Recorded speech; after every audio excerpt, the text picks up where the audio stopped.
അത് സംബന്ധിച്ച് ചോദ്യങ്ങൾ ചോദിക്കുന്ന മാധ്യമ പ്രവർത്തകരെ പുച്ഛത്തോടുകൂടിയും പരിഹാസത്തോടുകൂടിയും അഹങ്കാരത്തോടുകൂടിയും ഗോവിന്ദൻ സമീപിക്കുമ്പോൾ ഗോവിന്ദൻ എന്താ വിശ്വസിക്കുന്നത്?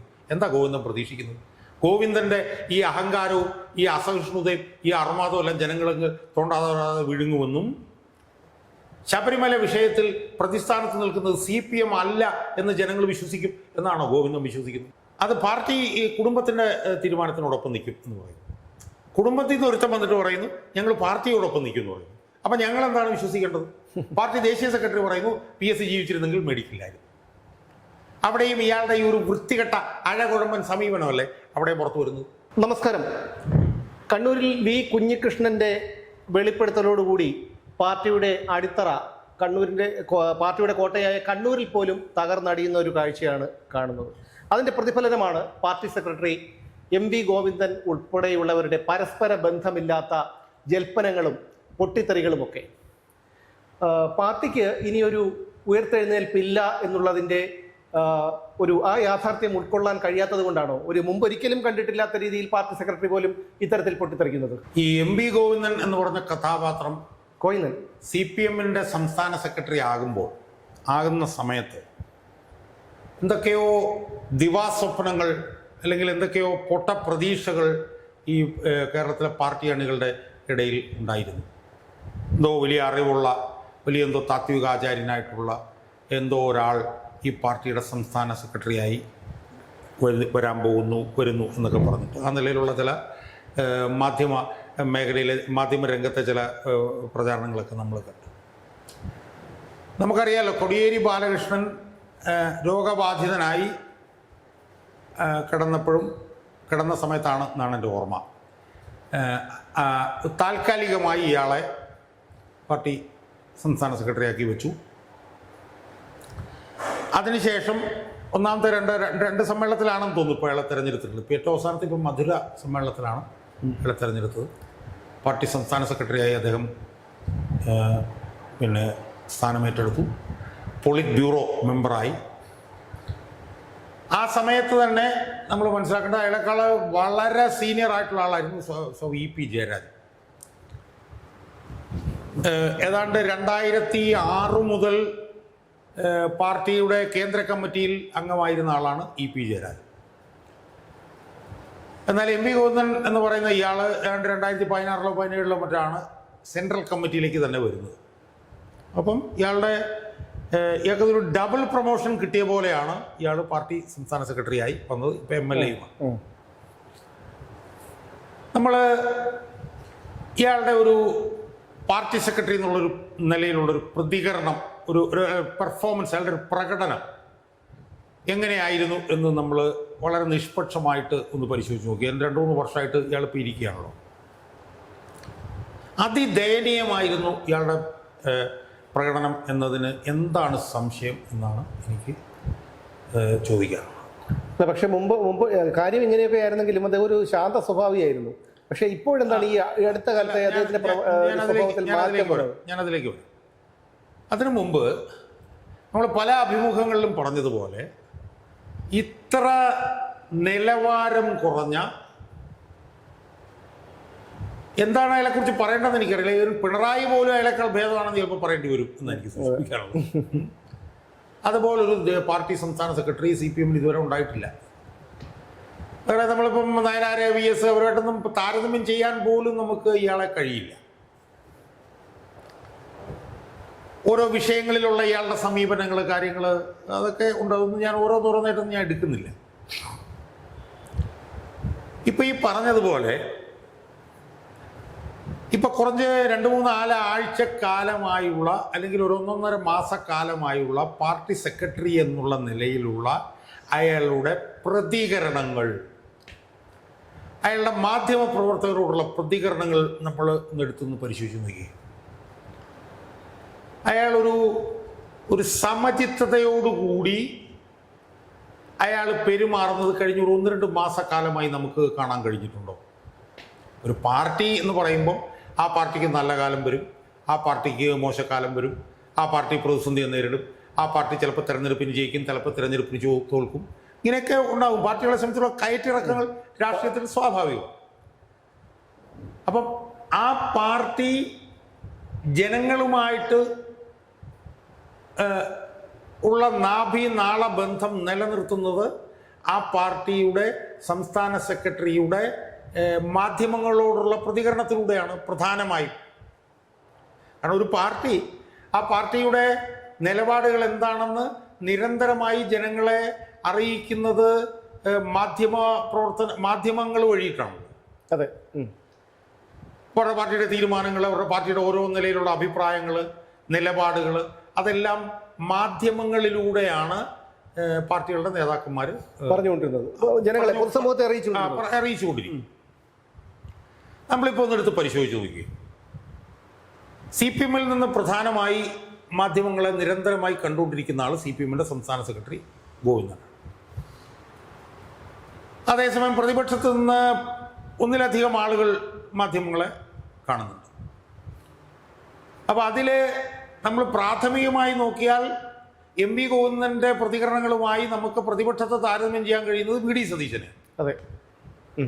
കാരണം പ്രതിപക്ഷത്ത് നിന്ന് മാധ്യമങ്ങളെ കണ്ടു കഴിഞ്ഞാൽ മാധ്യമങ്ങളെ 4 ചീത്ത പറയാതെ VD സതീശൻ പോകാറില്ല. അതുകൊണ്ട് സതീശന് നമുക്ക് ആ നിലയിൽ ഇയാളുമായിട്ട് താരതമ്യം ചെയ്യാൻ മാറ്റിവെക്കും. പക്ഷേ ഗോവിന്ദൻ്റെ പ്രതികരണത്തിൻ്റെ പ്രത്യേകത എന്താ? ഗോവിന്ദൻ്റെ പ്രതികരണത്തിൻ്റെ പ്രത്യേകത എന്ന് പറഞ്ഞാൽ CPM എന്ന് പറഞ്ഞാൽ കേരളത്തിലെ ഏറ്റവും പ്രധാനപ്പെട്ട ഒരു പാർട്ടിയാണ്. 2, ആ പാർട്ടി കഴിഞ്ഞ 10 വർഷമായി കേരളത്തിൽ അധികാരത്തിലിരിക്കുകയാണ്. അപ്പോൾ കേരളത്തിൽ അധികാരത്തിലിരിക്കുന്ന കേരളത്തിലെ ഏറ്റവും പ്രധാനപ്പെട്ട പാർട്ടിയുടെ ഏറ്റവും പ്രധാനപ്പെട്ട നേതാവാണ് CPM-ന്റെ സംസ്ഥാന സെക്രട്ടറി ആയിട്ടുള്ള MV ഗോവിന്ദൻ. ആ MV ഗോവിന്ദൻ കഴിഞ്ഞ കുറേ നാളുകളായി മാധ്യമങ്ങളോട് എങ്ങനെയാണ് പ്രതികരിക്കുന്നത് എന്നുള്ളത് നമ്മളൊന്ന് പരിശോധിക്കണ്ടേ. കാരണം 5 ലക്ഷം പാർട്ടി അംഗങ്ങളുള്ള വലിയൊരു സംവിധാനത്തിൻ്റെ ഒരു പരമോന്നത നേതാവാണ് പാർട്ടി സംസ്ഥാനം. നിങ്ങൾ ഓരോ പത്രസമ്മേളനങ്ങൾ നിങ്ങൾ എടുത്തു നോക്കൂ. ആ ഓരോ പത്രസമ്മേളനങ്ങളിലും മണ്ടത്തരങ്ങൾ, പൊട്ടത്തരങ്ങൾ, അസംബന്ധങ്ങൾ വിളിച്ചു പറയുന്നത് മുതൽ ഏറ്റവും അഹങ്കാരത്തോടു കൂടിയും ഏറ്റവും കൂടുതൽ പുച്ഛത്തോടു കൂടിയും ഏറ്റവും കൂടുതൽ പരിഹാസത്തോടു കൂടിയുമല്ലേ ഇയാൾ പ്രതികരിക്കുന്നത്. ഇല്ല, മുമ്പൊക്കെ ഈ പരിഹാസവും ധാർഷ്ട്യവും ഒന്നും ഇല്ലായിരുന്നു. അത് ഈ ഇടക്കാലത്ത് കണ്ടുവരുന്ന ഒരു സ്വഭാവമാണ്. മുമ്പൊക്കെ ഈ വിഡ്ഢിത്തം, താങ്കൾ പറഞ്ഞത് വളരെ ശരിയായിട്ടുള്ള ഒരു കാര്യമാണ്. തുടങ്ങിയ സമയം മുതൽ എല്ലാ പത്രസമ്മേളനങ്ങളിലും പ്രസംഗങ്ങളിലും എല്ലാം വിഡ്ഢിത്തമാണ് പറഞ്ഞുകൊണ്ടിരുന്നത്. അതിൻ്റെ ഏറ്റവും വലിയ ഉദാഹരണമാണ് ഷൊർണൂരിൽ നിന്ന് അപ്പക്കച്ചവടം കൊച്ചിയിൽ വന്ന് നടത്തുന്നതിനെ കുറിച്ച് പറഞ്ഞത്. അപ്പോൾ ഇപ്പൊ കുറച്ച് കാലമായി ഞാൻ പറഞ്ഞത് പുച്ഛം, പരിഹാസം, അല്ല അതിന്റെ കാരണമാണ് ഞാൻ ചോദിച്ചത്. അല്ല അതാണ് ഇപ്പൊ കുറച്ച് നാളായിട്ട് നമ്മൾ കാണുന്നത്. പുച്ഛം, പരിഹാസം, അഹങ്കാരം എന്നൊക്കെ പറയുമ്പോൾ അത് മാധ്യമങ്ങളോടാണ് കാണിക്കുന്നതെങ്കിൽ പോലും അത് അടിസ്ഥാനപരമായി ജനങ്ങളോടാണ് അയാൾ കാണിക്കുന്നത്. പഞ്ചായത്ത് തെരഞ്ഞെടുപ്പ് മുച്ചൂടും തോറ്റു. പഞ്ചായത്ത് തെരഞ്ഞെടുപ്പ് മുച്ചൂടും തോറ്റപ്പോഴത്തേക്കും അയാൾ വന്നിട്ട് പറയാണ്, ഒന്നുമല്ല, ഒരു ജനവിരുദ്ധ വികാരവുമില്ല, ശബരിമല വിഷയത്തിൽ വികാരവുമില്ല, ഞങ്ങൾ 110 സീറ്റിൽ ജയിക്കും. നമ്മൾ ചോദിച്ചാൽ ജനങ്ങൾക്കൊരു സെൻസില്ലേ നമ്മൾ കാണണ്ടേ? പഴയ ജനമല്ല ഇപ്പോൾ ഉള്ളത്. ഇപ്പോൾ സാമൂഹ്യ മാധ്യമങ്ങൾ കാണുന്ന ജനമാണ് ഇവിടെ ഉള്ളത്. അവരുടെ അടുത്ത് വന്നിട്ട് ഇതുപോലുള്ള പൊട്ടത്തരങ്ങൾ പറയുക. ഇപ്പം അടുത്ത കാലത്തുണ്ടായ 2 പ്രധാനപ്പെട്ട രാഷ്ട്രീയ വിഷയങ്ങളെന്ന് പറഞ്ഞാൽ എന്താ? ഒന്ന് ശബരിമല, അതാണ് ഒരു പ്രധാനപ്പെട്ട രാഷ്ട്രീയം. എല്ലാ പത്രസമ്മേളനത്തിലും ശബരിമലയുമായി ബന്ധപ്പെട്ടിട്ടുള്ള ചോദ്യങ്ങൾ അയാൾ നേരിടേണ്ടി വരും. രണ്ടാമത്തെ ഏറ്റവും പ്രധാനപ്പെട്ട പ്രശ്നമാണ് പയ്യന്നൂരിലെ കുഞ്ഞികൃഷ്ണന്റെ വെളിപ്പെടുത്തൽ. അപ്പം ശബരിമലയുടെ വിഷയത്തിലും കുഞ്ഞികൃഷ്ണന്റെ വെളിപ്പെടുത്തലിലും ജനങ്ങൾക്കും പാർട്ടി അണികൾക്കുമൊക്കെ ഒരു ബോധ്യമുണ്ട്. അത് സമൂഹത്തിൽ ആ ബോധ്യം നിലനിൽക്കുന്നുണ്ട്. ശബരിമലയുമായി ബന്ധപ്പെട്ടുകൊണ്ട് ജനങ്ങൾക്കും പാർട്ടി അണികൾക്കുള്ള ബോധ്യം എന്ന് പറയുന്നത് CPM അതിൽ പ്രതിസ്ഥാനത്താണ് എന്നുള്ളതാണ്. ശബരിമല വിഷയത്തിൽ CPM പ്രതിസ്ഥാനത്താവാൻ 2-3 പ്രധാനപ്പെട്ട കാരണങ്ങളുണ്ട്. ഒന്ന്, CPM-ന്റെ ദേവസ്വം ബോർഡ് ഇരുന്ന സമയത്താണ് ഈ പെരുങ്കൊള്ള നടന്നിട്ടുള്ളത്. ദേവസ്വം ബോർഡിൽ അതാത് കാലത്ത് ദേവസ്വം ബോർഡിൻ്റെ പ്രസിഡന്റുമാരായിരുന്നത് CPM-കാരാണ്. CPM-കാരാണ് അതുമായി ബന്ധപ്പെട്ട് ജയിലിൽ കിടക്കുന്നത്. ജയിലിൽ 2 മാസത്തിലധികം കിടന്നിട്ട് CPM-ന്റെ നേതാക്കന്മാർക്കെതിരെ നടപടി ഉണ്ടാവുന്നില്ല. CPM-ന്റെ വേറെ ചില നേതാക്കന്മാരാണ് ഇപ്പോൾ അറസ്റ്റ് ചെയ്യപ്പെടാതിരിക്കുന്നത്. ഇതിൻ്റെയൊക്കെ പശ്ചാത്തലത്തിൽ CPM ആണ് ശബരിമല വിഷയത്തിൽ പ്രതിസ്ഥാനത്തുള്ളത് എന്ന് ജനങ്ങൾ ഉറച്ചു വിശ്വസിക്കുന്നു. പാർട്ടി അണികളും അങ്ങനെയാണ് വിശ്വസിക്കുന്നത്. CPM ആണ് ശബരിമല വിഷയത്തിൽ പ്രതിസ്ഥാനത്തുള്ളത് എന്നുള്ളത് കൊണ്ടാണ് പഞ്ചായത്ത് തെരഞ്ഞെടുപ്പിൽ CPM ഇത്ര വലിയ തിരിച്ചടി കിട്ടിയിട്ടുള്ളത്. അതാണ് വസ്തുതയെന്നിരിക്കെ അത് സംബന്ധിച്ച് ചോദ്യങ്ങൾ ചോദിക്കുന്ന മാധ്യമ പ്രവർത്തകരെ പുച്ഛത്തോടുകൂടിയും പരിഹാസത്തോടുകൂടിയും അഹങ്കാരത്തോടുകൂടിയും ഗോവിന്ദൻ സമീപിക്കുമ്പോൾ ഗോവിന്ദൻ എന്താ വിശ്വസിക്കുന്നത്? എന്താ ഗോവിന്ദൻ പ്രതീക്ഷിക്കുന്നത്? ഗോവിന്ദൻ്റെ ഈ അഹങ്കാരവും ഈ അസഹിഷ്ണുതയും ഈ അർമാദവും എല്ലാം ജനങ്ങൾക്ക് തൊണ്ടാതെ വിഴുങ്ങുമെന്നും ശബരിമല വിഷയത്തിൽ പ്രതിസ്ഥാനത്ത് നിൽക്കുന്നത് CPM അല്ല എന്ന് ജനങ്ങൾ വിശ്വസിക്കും എന്നാണോ ഗോവിന്ദൻ വിശ്വസിക്കുന്നത്? അല്ല, അതുകൊണ്ടാണോ അദ്ദേഹത്തിന്റെ ഈ അബദ്ധമാണതൊക്കെ? അല്ല, ഉത്തരമില്ലല്ലോ. കാരണം ഓരോ ചോദ്യങ്ങൾക്കും ജനങ്ങൾക്ക് ഒരു പരിധിവരെയെങ്കിലും ബോധ്യമാകുന്ന ഒരു ഉത്തരം കൊടുക്കണം. ആ ഉത്തരം കൊടുക്കാൻ പോലും കഴിയാത്ത ഒരു അവസ്ഥ ആയതുകൊണ്ടാണോ ഈ അസഹിഷ്ണുത പ്രകടിപ്പിക്കുന്നത്? ഞാൻ പറയുന്നത് അയാള് ശബരിമല വിഷയത്തിനെല്ലാം ഉത്തരം കൊടുക്കുന്നുണ്ടെന്നാണ് ഞാൻ പറയുന്നത്. എല്ലാത്തിനും അയാൾ ഉത്തരം കൊടുക്കുന്നുണ്ട്. പക്ഷെ ആ ഉത്തരം എന്ന് പറയുന്നത് ശുദ്ധ അസംബന്ധവും മരപ്പൊട്ടത്തരവുമാണ് എന്ന് അയാൾക്ക് തന്നെ അറിയാമെന്നാണ് ഞാൻ പറയും. അപ്പം അയാൾ ഇന്നിരുന്നിട്ട് പറയാം ശബരിമലയിൽ ഉണ്ണികൃഷ്ണൻ പോറ്റിയെ കയറ്റിയത് KC വേണുഗോപാലാണെന്ന്. എന്താ ചെയ്യുന്നത്? നമ്മൾ എന്താ പറയുന്നത്? അയാൾ പറയുന്നത് മറ്റേ ഇവരുടെ കയ്യെ കൊണ്ടുവന്ന് ഇത് കെട്ടി അവർക്ക് എന്തോ വലിയ സുരക്ഷ ഉള്ളിടത്താണ് അവിടെ അവർ കയറി ഇവർ ഇവിടെ എന്തൊരു പൊട്ടത്തരമാണ് ഇയാൾ പറയുന്നത്. അത് 2014 കണ്ട് നടന്ന സംഭവമാണ്. മറുഭാഗത്തെ 2 ദേവസ്വം ബോർഡ് പ്രസിഡന്റുമാർ ജയിലിലാണ്. പത്മകുമാർ എന്ന് പറഞ്ഞ ദേവസ്വം ബോർഡ് പ്രസിഡന്റ് ജയിലിലായത് നവംബർ 20-നാണ്. ഡിസംബർ 20, ജാനുവരി 20 കഴിഞ്ഞിട്ട് ഇപ്പോൾ ഫെബ്രുവരി 2.5 മാസമായിട്ട് അയാൾക്കൊരു നടപടി എടുത്തിട്ടില്ല. അയാൾ ജയിലിൽ കിടക്കുമ്പോഴും ജില്ലാ കമ്മിറ്റി അംഗമാണ്. അയാൾക്ക് ജാമ്യം കൊടുക്കരുതെന്ന് 2 കീഴ്ക്കോടതിയും ഹൈക്കോടതിയും പറഞ്ഞതാണ്. ഇതെല്ലാം ഉള്ളപ്പോഴും ഇയാൾ വന്നിരുന്ന് പൊട്ടത്തരം വിളിച്ചു പറയുന്നു. അയാൾ എന്ത് കുറ്റമാണ് ചെയ്തതെന്ന് ചോദിക്കുമ്പോൾ ഇയാളെല്ലാം നാണം കെട്ട് പാതാള കുഴിയിലേക്ക് പോകുന്നത്. ഇയാൾ ഗൂഢാലോചനയിൽ പങ്കാളിയാണെന്ന് പ്രഥമദൃഷ്ട്യാ തെളിഞ്ഞു എന്ന് 2 കോടതികൾ പറഞ്ഞിട്ടില്ലേ? കൊല്ലത്തെ വിജിലൻസ് കോടതിയുടെ വിധിന്യായത്തിൽ കൃത്യമായി പറഞ്ഞിട്ടില്ലേ?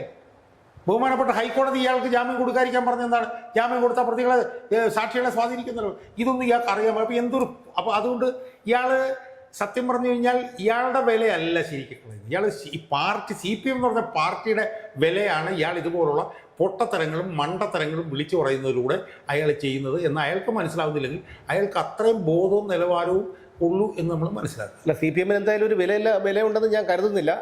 എന്തായാലും CPM ചേർന്ന സെക്രട്ടറി എന്ന് നമുക്ക് പറയാം. അതെ. ഇനി രണ്ടാമത്തെ വിഷയം പി കുഞ്ഞികൃഷ്ണന്റെ വിഷയം എടുക്കൂ. പി കുഞ്ഞികൃഷ്ണന്റെ വിഷയം എന്ന് പറഞ്ഞാൽ എന്താ? പാർട്ടിയിൽ നടന്ന രക്തസാക്ഷി ഫണ്ട് തട്ടിപ്പ് അതിൻ്റെ കണക്കുകൾ അയാൾ ആദ്യാവസാനം കൊണ്ടുവന്നിരിക്കുകയാണ്. അത് പാർട്ടി ചർച്ച ചെയ്യുന്ന യുഗം മനസ്സില്ല. പാർട്ടിയുടെ സംസ്ഥാന സെക്രട്ടറി പറയുകയാണ് പാർട്ടിയുടെ ഒരു രക്തസാക്ഷിയുടെ ഫണ്ട് തട്ടിച്ചതുമായി ബന്ധപ്പെട്ടുകൊണ്ട് കൃത്യമായിട്ടുള്ള കണക്കുകളുമായിട്ട് പാർട്ടിയുടെ ഒരു പ്രാദേശിക നേതാവ് വരുമ്പോൾ അത് ചർച്ച ചെയ്യാൻ ഞങ്ങൾക്ക് മനസ്സില്ല എന്ന് പാർട്ടിയുടെ സംസ്ഥാന സെക്രട്ടറി പറയുമ്പോൾ പാതാള കുഴിയിലേക്ക് പോകുന്നത് CPMന്റെ വിശ്വാസ്യതയാണെന്ന് ഇയാൾക്ക് ബോധ്യമില്ലെങ്കിൽ ഇയാൾക്ക് അത്രയ്ക്ക് ബുദ്ധിയെ ഇയാളുടെ തലയ്ക്കകത്തുള്ളൂ. അയാളിപ്പോൾ പറയാണ് കുഞ്ഞികൃഷ്ണായ നാമ എന്ന് പറഞ്ഞ് നാമം ജപിച്ചുകൊണ്ടിരിക്കുക. ഞങ്ങളെ സംബന്ധിച്ചിടത്തോളം ഞങ്ങൾക്കതൊന്നും പ്രശ്നമല്ല, ഞങ്ങളതൊന്നും ചർച്ച ചെയ്യുന്നില്ല, അയാൾ പാർട്ടിയിൽ നിന്ന് പുറത്തു പോയതാണ്, ഞങ്ങൾക്കതൊന്നും വിഷയമല്ല എന്ന് പറയുമ്പോൾ കേരളത്തിൽ 5 ലക്ഷം വരുന്ന പാർട്ടി അണികൾ അതല്ല പറയുന്നത്. അവരുടെ മനസ്സിലുള്ള അതല്ല. ഈ കണക്കുകൾ പരിശോധിക്കണമെന്നാണ്. അതിൻ്റെ പ്രതിഫലനമല്ലേ പയ്യന്നൂരിൽ 3000 പേര് യോഗത്തിന് വന്നത്? അതിൻ്റെ പ്രതിഫലനമല്ലേ കുഞ്ഞികൃഷ്ണൻ എഴുതിയ പുസ്തകത്തിൻ്റെ 2000 കോപ്പി യോഗത്തിൽ വെച്ച് തന്നെ അവസാനിച്ചു പോയത്? അപ്പം തലയ്ക്ക് വെളിയുള്ള ഒരു പാർട്ടി സെക്രട്ടറി ആണെങ്കിൽ ഞങ്ങൾ പരിശോധിക്കും, ഞങ്ങൾ അതിനെക്കുറിച്ച് ചർച്ച ചെയ്യും എന്ന് പറയുന്നതിന് ഓരോ ഇയാൾ അവസാനത്തെ പത്രസമ്മേളനത്തിൽ വന്നിരുന്ന് പറഞ്ഞെന്താ? ആ കുഞ്ഞികൃഷ്ണൻ്റെ പ്രശ്നം അവസാനിച്ചു, കുഞ്ഞികൃഷ്ണൻ ഞങ്ങൾ പുറത്താക്കി. അതുകൊണ്ട് കുഞ്ഞികൃഷ്ണൻ ചോദിച്ചൊന്നും മറുപടി പറയാൻ ഞങ്ങൾ തയ്യാറല്ല. അതുകൊണ്ട് ഞാൻ കൂടുതൽ തീർന്നില്ല. എനിക്ക് അല്ലല്ല അവിടെ ഒരു സംശയം ബാക്കിയുണ്ട്. അതായത് ഗോവിന്ദൻ പാർട്ടി സെക്രട്ടറി ആകുന്നിടത്തോളം ഒരു അപ്രസക്തനായ ഒരു നേതാവായിരുന്നു EP ജയരാജനേക്കാൾ. എന്തുകൊണ്ടാണ് EP ജയരാജനെ വെട്ടിനിരത്തി ഈ ഗോവിന്ദൻ ആ സ്ഥാനത്തേക്ക് വരാനുള്ള? EP ജയരാജനെ കുറിച്ച് എനിക്ക് വലിയ മതിപ്പൊന്നുമില്ല. EP ജയരാജൻ സീനിയർ ആയിരുന്നു എന്ന് ഞാൻ പറഞ്ഞത് അല്ല. എങ്കിലും ഞാൻ പറഞ്ഞത് ഈ ഒരു വിഷയത്തോടു കൂടിയാണല്ലോ EP ജയരാജൻ പാർട്ടിയുമായി അകന്നത്. അല്ല, അത് വേറൊരു വിഷയം. ഞാൻ ഈ പയ്യന്നൂർ വിഷയത്തിൽ ഒന്നുകൂടെ കേന്ദ്രീകരിക്കാൻ ആഗ്രഹിക്കുന്നു. പയ്യന്നൂർ വിഷയത്തിൽ ഇപ്പോൾ തന്നെ പാർട്ടി പുറകോട്ട് പോയിട്ടുണ്ട്. പാർട്ടി അവിടുത്തെ ലീഡർഷിപ്പ് കുഞ്ഞികൃഷ്ണനെ കൂടുതൽ പ്രകോപിപ്പിക്കണമെന്ന് അവിടുത്തെ പാർട്ടി ലീഡർഷിപ്പാണ് തീരുമാനിച്ചത്. കുഞ്ഞികൃഷ്ണനെ പോലും പോയി കണ്ടു പി ജയരാജൻ. അപ്പോൾ ആ നിലയിൽ ആ പാർട്ടിയിൽ ആ വിഷയം വലിയ തോതിൽ പരിക്കുണ്ടാക്കിയിട്ടുണ്ട്. പരിക്കുണ്ടാക്കിയെന്ന് പറയുമ്പോഴും ഇയാൾ വന്നിട്ട് ഇയാൾ പറയുകയാണ് അത് തീർന്ന അധ്യായമാണ്, ഞങ്ങൾക്കത് പ്രശ്നമല്ല, ഞങ്ങളതൊന്നും ചർച്ച ചെയ്യാം, അതിനെക്കുറിച്ച് നിങ്ങൾ ചോദിക്കണ്ട എന്ന് ഇയാൾ പറയും. ഇനി മൂന്നാമതൊരു വിഷയം കൂടെ പറഞ്ഞു നമുക്ക് അവസാനം. അതാണ് വി എസ് അച്യുതാനന്ദൻ പത്മവിഭൂഷൺ കിട്ടിയ കാര്യം. വി എസ് അച്യുതാനന്ദന് പത്മവിഭൂഷൺ കിട്ടിയ കാര്യം സംബന്ധിച്ച് ഇയാളുടെ പ്രതികരണം അയാൾ ഇന്നും പറഞ്ഞിരിക്കുന്നു അത് പാർട്ടി ഈ കുടുംബത്തിൻ്റെ തീരുമാനത്തിനോടൊപ്പം നിൽക്കും എന്ന് പറയുന്നു. കുടുംബത്തിൽ നിന്ന് ഒരുത്തം വന്നിട്ട് പറയുന്നു ഞങ്ങൾ പാർട്ടിയോടൊപ്പം നിൽക്കും എന്ന് പറയുന്നു. അപ്പം ഞങ്ങൾ എന്താണ് വിശ്വസിക്കേണ്ടത്? പാർട്ടി ദേശീയ സെക്രട്ടറി പറയുന്നു PS ജീവിച്ചിരുന്നെങ്കിൽ മേടിക്കില്ലായിരുന്നു. അവിടെയും ഇയാളുടെ ഈ ഒരു വൃത്തികെട്ട അഴകുഴമ്പൻ സമീപനമല്ലേ അവിടെ പുറത്തു വരുന്നത്. അയാൾ പറയേണ്ടത് എന്താ? അയാൾ പറയേണ്ടത് PS പല്ലിന്നൊക്കെ ഉപയോഗിച്ച് എതിർത്ത പ്രത്യശാസ്ത്രമാണ് BJPയുടെ പ്രത്യശാസ്ത്രം. അവരാണ് കൊണ്ടുവന്ന് പത്മവിഭൂഷൺ കൊടുത്തിരിക്കുന്നത്. ഇത് VSനെ പരിഹസിക്കാൻ വേണ്ടിയിട്ടാണ്.